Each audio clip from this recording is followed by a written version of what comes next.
This is going to be a rough episode for Kings fans who think I'm too negative. The Sacramento Kings completely waste monster performances from Domantas Sabonis and Zach LaVine, giving up 140 points to a super shorthanded New Orleans Pelicans team.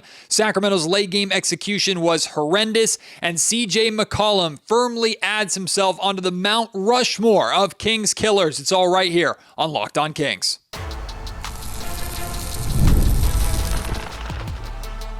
You are Locked On Kings, your daily Sacramento Kings podcast, part of the Locked On Podcast Network, your team every day.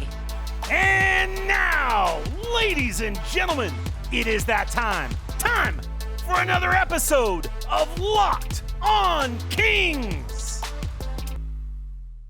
Hello and welcome into Locked On Kings, your podcast hub for Sacramento Kings coverage all season long. My name is Matt George. I have the privilege of being your host here. I'm a Sacramento sports anchor and reporter for ABC 10 News. And y'all, there's no way to sugarcoat it.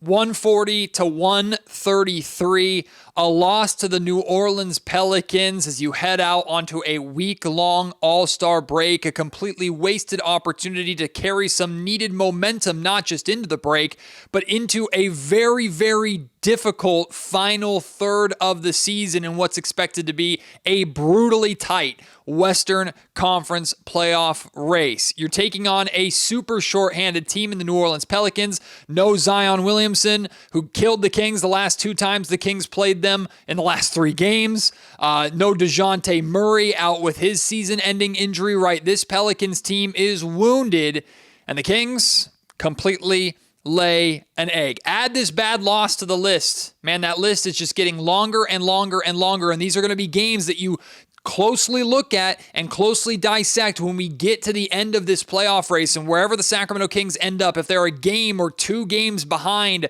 a specific spot, maybe it's the 7th or 8th spot in the play-in, maybe it's the top 6 spot avoiding the play-in altogether, maybe it's 11th even outside of the play-in altogether, these games add up and can absolutely kill you. The short-handed Pelicans put up 140 points on the Kings. Of course, it was all led by McCollum's monster game. I'll talk about McCollum in the next segment. I want to talk about Zach LaVine and Domantas Sabonis really quick because these two guys had monster performances. Performances that I was looking forward to gushing about and raving about on Locked On Kings tonight. Zach LaVine, his best game as a Sacramento King so far. 32 points, 5 of 12 from three-point range. He was letting it fly, knocking him down. His distribution was fantastic. 10 assists in this game, was reacting well to how the defense was trying to play on him. Also had 3 steals. His defense was really solid, allowing him to get out in transition and get some good buckets in transition. And then there's Domantas Sabonis with a stupid, just flat out stupid stat line. 22 points, 28 rebounds, also 5 assists for the big man, but who cares? It means nothing. It means absolutely nothing. When you get those kind of massive performances, you get 54 points between those two guys. Those massive performances, complete domination from Domantas Sabonis on the glass. There wasn't a single person on the New Orleans Pelicans roster who could handle Domas offensively or defensively. And the Kings wasted it. They didn't go to Domas at times offensively when they should have, when again, the Pelicans had no answer. They made questionable decisions about who they had guarding McCollum. Don't even get me started about the late game execution. In fact, let's dive into that now. This is by far the worst game of Doug Christie's interim head coaching career to this point. Right? He was completely outcoached in this game, and I think he knows it. He'll wear responsibility for it. I haven't heard his post-game comments. I don't really care to. What is he going to say? I mean, the late game execution was absolutely terrible in this game. Go to my Twitter account, @MattGeorgeSack on Twitter or X. I clipped 3 straight possessions in crunch time where the Kings had a chance to secure leads, put the game away, because the Pelicans were trying to give you this game. Even with how hot McCollum was, he slowed down in the fourth quarter. The Pelicans were trying to give you this game. And I understand that DeMar DeRozan is the closer on this team. I understand the last 2 games, DeMar DeRozan has been cooking. I have full respect and appreciation for DeMar DeRozan and who he is as one of the best closers in the NBA. But sometimes you don't have it. And sometimes you don't need to force it to your closer when you have other players that are playing as well as Zach LaVine did. Watch these 3 possessions. Zach LaVine maybe touches the ball once and passes it off really quickly to make sure DeMar DeRozan gets it for his isolation jumpers or a forced midi or tried to attack the rim through 2 defenders. Whether he got fouled or not, who cares? You can't put it into the hands of the official. Run the ball through 2 of your best players on the court that night, Zach LaVine or Domantas Sabonis, who again, defensively, the Pelicans had no answer for. Either of them. They couldn't stop either of them. But you just cram the ball through DeMar DeRozan. And I know he's incredible at what he does. But you don't have to do it every single time. Bang your head against the wall every single time. Even if it's very, very difficult to stop, if opposing defenses know that's what you're going to do and you make it one-on-one basketball and take your 4 other guys on the floor completely out of the play, you're hamstringing yourself. I do not understand why the Kings decided to just continuously go to DeMar over and over and over again when it wasn't working. Sacramento's ball movement was the best it's been in this new era of Kings basketball. Since the De'Aaron Fox trade, the ball movement was fantastic. The Kings had 38 assists in this game. They assisted on 19 of their first 20 baskets, right? The ball movement was excellent. And it wasn't Zach LaVine just chucking up shots and the Kings only playing through him. He was reacting to the defense and distributing to get his 10 assists, right? So I'm not saying Zach LaVine had to be the guy taking the shots down the stretch, but at least played through the freaking man. So if he can get downhill, he can open up and find maybe DeMar DeRozan on the perimeter or for his mid-range jumper. If you want DeMar to shoot the ball, that's fine. You don't have to give him the ball and let him dribble 16 seconds out of the freaking shot clock every time before settling for a tough jumper. I just, possession after possession after possession where you just kept shooting yourselves in the foot. You just allowed DeMar DeRozan to try to chuck up these shots. And it didn't work. And it's incredibly frustrating when it doesn't work on a night like tonight where you had other guys going. If DeMar had the stat line that LaVine had, if DeMar had 30 points in the 4th quarter, sure, you ride it with him for the rest of the game. That's kind of what you had the last couple of games against Dallas and the first game in New Orleans against the Pelicans. DeMar was cooking, so you play through him. I get it. But DeMar was not the man tonight. Zach LaVine was, and he barely touches the basketball in the crunch time down the stretch. What's the point of paying this guy damn near or over $100 million if you include the rest of this season and the next 2 seasons? What's the point of going out and trading for him as the piece you wanted in the De'Aaron Fox trade if you're not going to let him try and score the basketball, which he does better than anything else of his skill set? You're not even going to give him a chance to be a factor offensively down the stretch of this game. It's foolish. It just doesn't make sense. The Kings lost and can only blame themselves tonight. You want to point to and tip your cap to CJ McCollum? I get it. He had a fantastic game. The Kings defensively were terrible. And then offensively, which is supposed to be their strength, at a point in time in a game that they're supposed to be so good, they were terrible in their execution. It kills you. It just kills you. I mean, the Kings, or rather the Pelicans, tried to give you this game as a gift. And then they allowed Malik Monk to fly in for that offensive rebound off of the missed Domantas Sabonis free throw towards the end of regulation. Monk gets fouled, goes to the foul line, hits both free throws. And then CJ McCollum misses the easiest shot of the night for his game winner. This game should never have even gone to overtime. But somehow CJ McCollum misses that shot. They give you more life. You have 5 more minutes to, again, execute offensively late and close this game out. And once again, you could not do it. And then there's Doug Christie barely playing Keon Ellis down the stretch. I'm going to talk about this a little bit more when we talk about CJ McCollum in the next segment. Keon Ellis has been one of your best players over the past handful of games. Why did his minutes go down tonight? I know he wasn't shooting the same way he was shooting the other night, but put Keon Ellis in the freaking game. I know you have Keegan Murray out there, and to be honest with you, CJ cooked both Keon and Keegan at times. But why the hell do you have Keon Ellis riding the bench when you have a guy in CJ McCollum that's absolutely torching you, and he's the only one. The Pelicans had nobody else. Nobody else. And Doug just left Keon on the bench. You know, I was worried about tonight being a getaway game type performance from the Kings. I was worried about the Sacramento Kings kind of lulling themselves into this game and playing like half-assed or playing like they were already thinking about getting on a plane and going to Cancun and taking a break and getting a breather. And they didn't play that way at all. They were focused. They played hard. I'll give them that. The Sacramento Kings played very hard in this game tonight. They just aren't good enough in very specific areas. This almost is worse in a way. Like, it's almost worse for the Kings to play as hard as they did when they are at full strength and lose to a super shorthanded Pelicans team that really doesn't have jack you-know-what to play for. The Pelicans just playing for pride at this point. CJ McCollum just playing because he has a grudge against this organization. That's the only reason the Pelicans played in this game. They got nothing to play for. Their season is kaput. And they out-hustled you. They straight up beat you. And it's a very frustrating and embarrassing way to head into the All-Star break. Today's episode of the Locked On Kings podcast is brought to you by Wayfair. After the holiday hustle, there's nothing like giving your home a little TLC. I always find that decluttering and refreshing my space helps me get back into a routine, especially after the holidays. Whether you're tidying up, clearing out, or just want to give your space a new look to start the year, Wayfair has everything that you need, all within your budget. Whether you're looking for furniture, and they have a huge selection that makes it easy to find pieces that fit both your style and your budget. And the best part is the free and hassle-free delivery for even the large items. There's something for every style and every home, no matter your space or your budget. Wayfair makes it easy to tackle your New Year's home goals with endless inspiration for every space. Do you have a certain decor style? Are you modern? Are you like farmhousey? Like my wife, they've got plenty for that.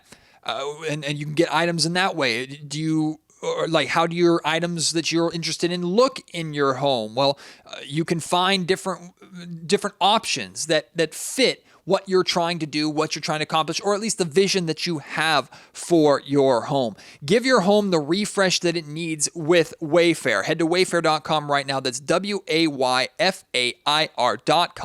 Wayfair. Every style, every home. This will be a depressing exercise to do that I'll save for not on the podcast. Putting together the Mount Rushmore of just all-time Kings killers. I know for a fact CJ McCollum is on that list. CJ McCollum just always cooks the Kings. Tonight, no different. 43 points, 7 of 12 from three-point range, also had 7 rebounds. In the first half, CJ had just 6 points. Kings were doing a good job containing him. They still were only up by, I think, 2 points at halftime or something like that. So even with CJ not playing well, the Kings did not create the separation that they should have in that first half. But regardless, the game was manageable. Then CJ explodes for 21 points, 4 of 5 shooting from three-point range, I think 7 of 8 shooting overall in the third quarter alone. In the fourth quarter has just 5 points, again, putting the Kings in a situation where if their late game offensive execution was better, they should have closed this game out and won this game. CJ was not torching them the same way in the fourth quarter, but they failed to take care of their own business and emphasize their own strengths, and then they allowed overtime to happen where CJ scored 11 of the Pelicans' 13 points that they scored in the overtime period. Look, there were some plays that CJ was making tonight that you just tip your cap and go, damn, like, hell of a player, big shot, big moment. CJ is a fantastic basketball player, 100%. But there are also times where the Kings' defense was abysmal. Like giving CJ warm-up jumpers, barely even touching the guy. Let him get into his rhythm. Let him get into his flow. I know, again, like I said earlier, he was cooking against both Keon and Keegan in this game. He was. So it's not like, oh, if only Keon were guarding him the entire time, it would have been different. No. CJ was cooking everybody that the Kings threw at him. But a couple things. One, when a guy's cooking like that, one of the best things that you can do defensively is throw different looks at him and just try and throw him off. That's number one. Number two is when you have someone like Keon Ellis who was a little extra motivated to guard CJ, considering kind of the bad blood that they built between the two of them earlier on in the game and the chippiness that the two of them built between each other earlier on in the game. I'm riding with that bad blood and the extra pride that might give Keon, or the extra effort that Keon might be willing to play with defensively because CJ pissed him off and he wants to get back at him. I'm riding with that in the fourth quarter and in overtime if I can. And Doug Christie chose not to. Chose to have Keon on the bench during that stretch. CJ, again, full respect for CJ as a basketball player, full respect to the game that CJ had tonight.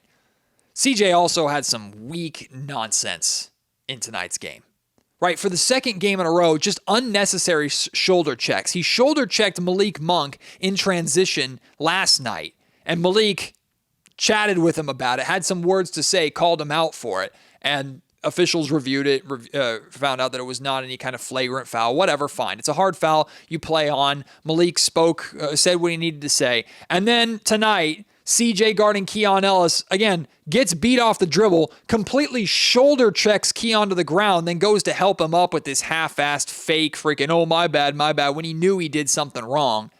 Keon waves him off and goes, F you. Like, don't pick me up. I'm having my teammate pick me up. And then a little bit later on, like, Keon's playing tough defense on CJ, gets a steal on CJ in the backcourt, tries to go up for a quick basket, thought he was fouled, regardless if he was fouled or not, is frustrated about it. You go to the other end of the floor, Keon playing tough defense against CJ, lets his frustration get the better of him a little bit, fouls CJ, goes over and starts talking to the official about the play on the other end of the floor. What does CJ do? Walks up to Keon and hands him the basketball. He knows exactly what he's doing. He's instigating there. Now, CJ's a vet. He knows how to get into their head. So I guess credit to CJ for playing those mind games. But if we're going to, and I'm glad both of them were issued technical fouls. Keon Ellis could then shove the ball right back at CJ. Keon gets a technical for it. Okay, fine. I'm glad CJ got one too. And I'm glad the league recognized that CJ was an instigator. 100%. But just some weak nonsense from the instigation of giving the ball to Keon, which, look, trash talk, bad blood between two guys, whatever. That's one thing. But to shoulder check two dudes on back-to-back nights just because you're, pissed off at the organization because they didn't draft you a decade ago? My man, CJ, chill out, brother. Chill out. I know Kings pissed you off. And I know you want to get your get back against the Kings every time you play them. You know what? I don't even blame you that much. Like, do your thing. Same thing with like how Mike Malone always wants to kick the Kings' ass for what happened with how they handled him and fired him as the head coach a long time ago. You know what? Get yours, right? If the Kings pissed you off or did wrong by you, do your thing. But don't start shoulder checking players and doing any of this extracurricular nonsense and acting like you're this nice guy, president of the Players Association, acting like, oh, I didn't do anything. I didn't mean to knock you down. I didn't mean to blatantly shoulder check you when you tried to drive past me. I don't know. I like the bad blood and the energy that brings to the game. I don't like the shoulder checks, but I like how Keon responded to it. Hell yeah, don't take that nonsense, Keon. Don't let him put the ball in your lap. Throw it right back at him. Don't let him help you up after blatantly shoulder checking you to the ground. Say F off. I like that from Keon. I like that fight from Keon Ellis. I just wish Doug Christie had used Keon Ellis and that fight in the fourth quarter and in overtime when CJ was cooking the Sacramento Kings. Keon didn't get into overtime till like the final minute or even less than that. Just, in my opinion, just wasted opportunity by the Kings. This episode of the Locked On Kings podcast is also brought to you by Open Door. Running a small business means that you're wearing a lot of hats. Your personal phone becomes your business phone, and before you know it, you're juggling customer calls day and night. And as your team grows, it becomes impossible to manage everything with just your personal number. That's where OpenPhone comes in. It's the #1 business phone system designed to help you keep your work and your personal life separate. For just $15 a month, the cost of a few coffees, you get complete transparency and visibility into everything happening on your business phone number. OpenPhone works through an app on your phone or computer that integrates with tools like HubSpot and hundreds of others. It also uses AI-powered call transcripts and summaries so that you'll have a rundown of your calls and action items the second that you hang up. And in the event that you miss a call, no problem, because automated messages are sent directly to your customer, ensuring that you never miss an opportunity to engage. Right now, OpenPhone is offering 20% off of your first 6 months when you go to openphone.com/LockedOnNBA. That's OpenPhone.com/LockedOnNBA for 20% off of your next 6 months. OpenPhone.com/LockedOnNBA. And if you have existing numbers with another service, OpenPhone will port them over at no extra charge.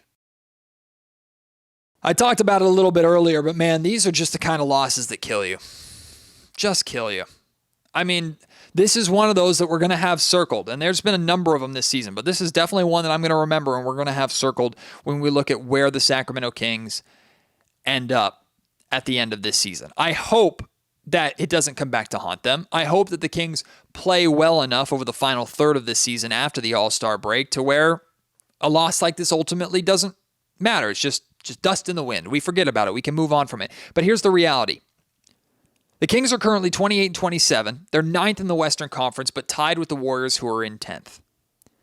Instead of going into the All-Star break with a 4-game win streak and a 4-0 sweep of the New Orleans Pelicans after what the Pelicans did to you last season, you go in with a disappointing loss with your heads kind of hung and a little bit frustrated as you go into an extremely difficult stretch of the season. On the broadcast, when there was an almost 20-minute delay because the clock stopped working or something happened in the Smoothie King Center, I don't know, but it was rough to watch on TV. Kyle and Katie were talking about the last 3 weeks of the season with the trade deadline, all the De'Aaron Fox drama, playing 10 of 12 games on the road. And they talked about, they called it the toughest stretch of the season. And I understand where they're coming from with everything that happened. I get it. But it's not the toughest stretch of the season. The toughest stretch of the season is coming up. The month of March is potentially going to be what murders this Kings team's playoff chances and kills the jobs of this front office. It could be a bloodbath. I'm not predicting that it will be. I'm not hoping, of course, that it will be. But let's just be honest with ourselves. This is the month of March. Not the entire month, but this is a stretch in the month of March. At the Clippers, who are playing really, really well, versus the Knicks at home. The Knicks beat the crap out of you in Madison Square Garden. At the Warriors, that's going to be the fourth and final game between these teams. At the Phoenix Suns, which is the second night of a back-to-back after the Warriors game. Then you come home for the Memphis Grizzlies, the Cleveland Cavaliers, arguably the best team in basketball, then the Chicago Bulls on the second night of a back-to-back. You should be able to win that game. It's the easiest in the bunch. Then you have the Bucks, you have the Celtics, and you have the Thunder. And by the way, those Celtics-Thunder games are back-to-back. That is a potentially brutal stretch to where picking up one win in a game like this tonight when you should have won it can be the difference to keep you a little bit of afloat when you're going through a potentially season-killing stretch like that. And I'll be honest with you, y'all, like I've been talking about this roster, and even though they were on a 3-game win streak coming into tonight, I've been getting killed for it. I've been reading your messages, seeing your tweets, reading your emails, trying to respond to a lot of you. I know a lot of you were pissed off at me because you don't like the negativity of which I'm talking about this team. You don't like me being a Debbie Downer or talking about things that I am noticing that I am concerned about even when this team was winning games. They barely beat a shorthanded Dallas Mavericks team in overtime, and then they beat the New Orleans Pelicans twice, who are one of the worst teams in the league, and now just lost to them tonight. But what I'm seeing on the floor is a disjointed group, a group that does not look like they are cohesive, and I do not believe that practice time is going to make that big of a difference. The Kings are going to reconvene, get back together, return to Sacramento on Wednesday of next week. They're going to have a practice day on Thursday before returning to action Friday night against the Golden State Warriors. You think that one practice day on Thursday is suddenly going to make this team amazing? No, maybe they look a little more polished offensively. They looked more polished offensively tonight. They looked the best that they have at any point offensively. The ball movement was crisp. It was great. And then they went away from it for no reason and lost to one of the worst teams in the NBA. So why should I feel confident, especially defensively? You gave up 140 freaking points to the New Orleans Pelicans without Zion, without DeJounte Murray. Brandon Ingram's no longer here. You got cooked for 140 by that team. So how the hell am I supposed to feel about the Cavaliers, the Bucks, the Celtics, the Thunder, the Grizzlies, the Knicks? How am I supposed to feel about these games? Not good. I don't trust this team defensively to be able to put themselves in a position to where their offense is good enough for them to win. They can hang with any team on any given night. But to win enough of these games to not just stay alive in the Western Conference playoff race, but to move themselves up into the 7th or 8th play-in spots or out of the play-in altogether, how am I supposed to feel confident in that based off of what I've seen over the last couple of weeks, based off of tonight's game, and the reality that this team defensively is terrible? Keegan Murray and Keon Ellis are going to be exhausted. They're going to look like that meme of Jimmy Butler in the bubble leaning over the table, just exhausted. That's what they're going to have to be for the Kings to have any shot defensively over the remainder of this season. I like these guys. I like Zach LaVine. I like DeMar DeRozan. You know, I love Domantas Sabonis. I love Keegan Murray. Keon Ellis has been fantastic. I'm a big fan of Malik Monk. I like these guys, but this group as a roster does not look good. I think they are a very short-term swing for a playoff run. And once we get through this season, regardless of if they make the playoffs or not, this offseason, I have extremely serious questions that need to be asked of this organization and the direction that they're going in. So if that bothers you, if that pisses you off, I get it. Look, I used to be, and a lot of times I like to approach things with an optimistic viewpoint. I think it's more fun. It's better for your health. But I'm being authentic with y'all here. If you don't like it, I understand. And if you need to take a break, I understand. If you don't want to listen to it, I understand. If you want to be positive, I'm not going to tell you how to fan. Feel how you want to feel, and don't let my opinion change your mind if you don't want to. But these are the realities of where this team is at. 2 years ago, this team was trending in a direction where they were finally really good. They had this core, and if they could add on to it a little bit, make the right moves, they could work their way into contendership. Now, 2 years later, they have still a very talented roster that has a clear ceiling and has an age timeline or an age timer that's going to start ticking down and is ticking down faster and faster and faster and faster. I don't like where this organization is at. And making a playoff run this year might feel good short term, and I hope they do it. I hope they do. I would love for at least one round of the playoffs to come back through the Golden One Center. But I'm very firm in my conviction that if the Kings were to make the playoffs, and God, I hope they do, that they'll lose in the first round to a team like OKC or Denver or even Houston, maybe. I know they've beaten Houston, twice or three times this season? All three of those times, they had De'Aaron Fox on their team.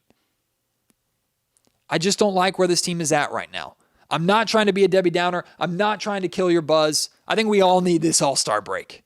We all do. No Kings basketball until next Friday. Thank goodness. Now, that doesn't mean no Locked On Kings podcasts until next Friday. The Kings don't have any representation at All-Star Weekend, so I won't be going down there and doing any content from All-Star Weekend or anything like that. But I will still have more podcasts, some guests, some more conversations as we get ready for this final third of the season. I'm not feeling good about this group, and I didn't feel good about this group before tonight's game, and tonight's game was just amplified some of those feelings. Now I want to hear from you. If you adamantly disagree with me and want to say, Matt, you're an idiot, here's why. Hey, let it fly. I'm okay with it. I like the interaction. What I don't like and I don't appreciate is people thinking that I'm pushing any kind of agenda or anything like that. That I'm just, I only love De'Aaron Fox and I hate the Sacramento Kings or anything like that. That couldn't be further from the truth. And if you listen to the Locked On Kings podcast in the months build up to De'Aaron getting traded, I was critical of De'Aaron plenty of times. I was critical of Mike Brown plenty of times before Mike got fired. I think this season has been a train wreck for this organization. But if you disagree with me, I want to hear that opinion. I want to have that conversation. We don't have to hate each other to disagree on where we think the Sacramento Kings are at. So let's talk about it. At @MattGeorgeSac on Twitter. Email me, mattgeorgesports@gmail.com. Leave your thoughts in the YouTube comment section down below. Appreciate your support as always. Can't wait to have you join me on the next episode of Locked On Kings. Until then, my name is Matt George. You've been listening to the Locked On Kings podcast, part of the Locked On Podcast Network.